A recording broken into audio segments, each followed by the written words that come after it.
अस्सलामुअलैकुम। मेरा नाम मोहम्मद असावर फ़रूक है। आज मैं अपना फ़िज़ियोथेरेपी बिज़नेस मॉडल प्रेज़ेंट कर रहा हूँ, जो बिज़नेस मॉडल कैनवस पर बेस्ड है। मेरा बिज़नेस कॉन्सेप्ट सेहत मोबिलिटी हाइब्रिड, जो कि क्लियरली बताता है urban strength, rural reach, health care equity. हमारा मॉडल बेसिकली रूरल एरियाज़ को टारगेट करता है, लेकिन रूरल ही क्यों? क्योंकि अर्बन और रूरल हेल्थ केयर दोनों में एक क्लियर इम्बैलेंस एग्जिस्ट करता है। स्पेशली जो साउथ पंजाब है हमारा इलाका, उसमें हमारे पास जो है रूरल एरियाज़ जो है उसमें हमारे पास बेसिक हेल्थ यूनिट तक जो है अवेलेबल नहीं है। तो फिजियोथेरेपी सर्विसेज तो और ज़्यादा लिमिटेड हो जाती हैं। इसी हाइब्रिड कॉन्सेप्ट पर बेस्ड है सेहत मोबिलिटी हाइब्रिड। इस मॉडल में हम सिर्फ क्लिनिक बेस्ड सर्विसेज प्रोवाइड नहीं करते, बल्कि रूरल एरियाज में पेशेंट के घर तक फिजियोथेरेपी सर्विसेज लेके जाते हैं। तो सबसे पहले हमारे पास आ जाते हैं कस्टमर सेगमेंट।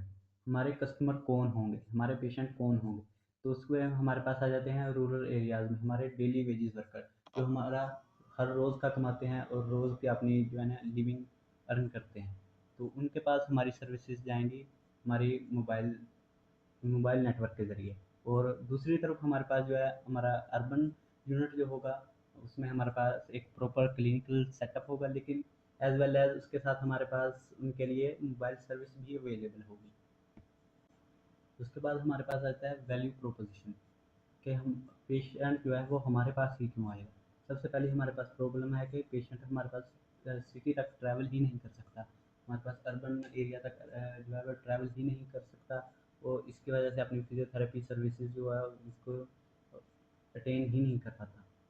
तो इसलिए हम उसको प्रोवाइड करेंगे मोबाइल सर्विस, और सब्सक्रिप्शन बेस्ड मंथली पैकेजेस भी इसके साथ हम इंट्रोड्यूस करवाएंगे।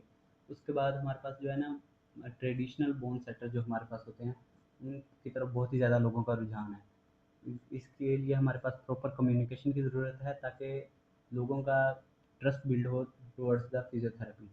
जो हमारे पास उसके अलावा जो हमारे पास जो स्मॉल टाउन्स हैं उनमें फिजियोथेरेपी सर्विस बिल्कुल भी अवेलेबल नहीं है। उसके बाद हमारे पास आ जाते हैं channels. In the modern era हमारे पास जो सबसे ज़्यादा जो है वो कंपैटिबल चीज़ है वो है सोशल मीडिया।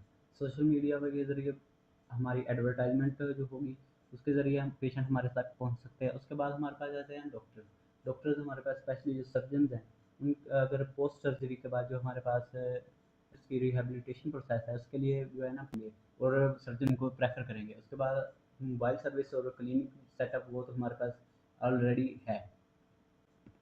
उसके बाद हमारे पास आ जाते हैं कस्टमर रिलेशनशिप। कस्टमर रिलेशनशिप के हमारा कस्टमर के साथ लॉन्ग टर्म जो है वो कनेक्शन कैसा होगा। सबसे पहले हमारे पास आ जाता है पर्सनलाइज्ड केयर। इसमें हम हर पेशेंट की इंडिविजुअली जो है वो पर्सनलाइज्ड केयर होगी, उनके रिहेबिलिटेशन प्रोसेस होगा। तो इससे हमारा जो है ट्रस्ट बिल्ड होगा पेशेंट के साथ। उसके बाद हमारे पास आ जाता है कम्युनिटी ट्रस्ट बिल्डिंग। कम्युनिटी का हमारे पास ट्रस्ट कैसे गेन होगा, हमारे पास सेशन के ज़रिए, उसके साथ हमारे पास जो है वीकली विजिट्स के ज़रिए, हमारे पास मेडिकल कैंप्स के ज़रिए। उसके बाद हमारे पास रेफरल रिवार्ड्स। रेफरल रिवार्ड्स क्या होंगे, हमारे पास अगर कोई एक पेशेंट है, अगर वो दूसरे को रेफ़र करता है, तो हमारे पास उस पेशेंट को डिस्काउंट्स ऑफर किए जाएंगे। और उसके बाद हमारे पास आ जाता है सब्सक्रिप्शन मॉडल। सब्सक्रिप्शन मॉडल ये होगा कि हमारे पास अगर कोई पेशेंट जो है मंथली सब्सक्रिप्शन को अवेल करता है, तो उसके बाद उनको मज़ीद जो है डिस्काउंट ऑफर किए जाएंगे। एट द लास्ट हमारे पास आ जाता है female first first approach. Female first approach क्या होगा कि हमारे पास जो स्पेशली फीमेल पेशेंट्स होंगी उनके लिए फीमेल फिजियोथेरेपी जो है वो सर्विसेज प्रोवाइड करेंगे। उसके बाद हमारे पास आ जाती हैं की रिसोर्सेज। की रिसोर्सेज में हमारे पास ह्यूमन रिसोर्सेज में फिजियोथेरेपिस्ट और ट्रेन स्टाफ होता है। उसके बाद जो फिजिकल रिसोर्सेज है उसमें हमारे पास proper clinical setup, physiotherapy equipment और मोबाइल वैन शामिल होंगी। तीसरा हमारे पास आता है इंटेलेक्चुअल रिसोर्सेज। इसमें हमारे पास फिजियोथेरेपी नॉलेज, ट्रीटमेंट प्रोटोकॉल और पेशेंट मैनेजमेंट स्ट्रेटजीज होंगी। उसके बाद फाइनेंशियल, जो सबसे ज़्यादा इंपॉर्टेंट है। फाइनेंशियल इनपुट होगी तो ये मॉडल रन करेगा। अब हम बात करेंगे की पार्टनरशिप्स की। वो लोग और वो ऑर्गेनाइजेशन जो हमारे पास हमारे मॉडल को और ज़्यादा इफेक्टिव बनाती हैं।